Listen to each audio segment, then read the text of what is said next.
قرب عيد الأضحى وبدأ موسم الأضاحي.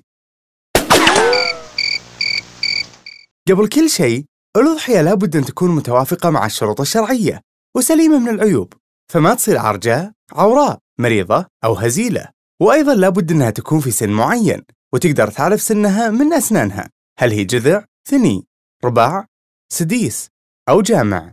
الأضحية تقدر تعرف أنها سليمة بالنظر، إذا كان الحيوان خامل، ما يتحرك، ما يأكل، وشهيته مسدودة، فهذا يدل على أنه يعاني من مشاكل صحية. وإذا كان لون صوفه شاحب وعيونه مصفرة أو محمرة ورأسه متدلي للأسفل، فهذه دلالة ثانية على مرضه.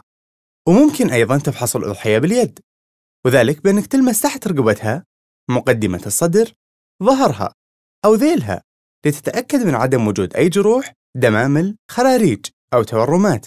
وأيضاً احذر أن البائع يغشك. بعض الباعة يضرب الأضحية المريضة لتبدو أنها نشيطة، ولكن هي في حقيقتها غير ذلك.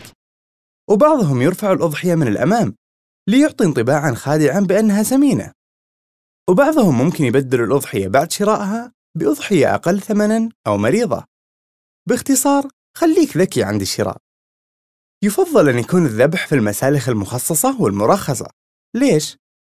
لتضمن سلامة الذبيحة بأنه يكشف عليها طبيب بيطري قبل وبعد عملية الذبح، وأنها تذبح من خلال جزارين متخصصين، وأن البيئة تكون مناسبة، والأهم أنه يتم التخلص من مخلفاتها بطريقة صحية.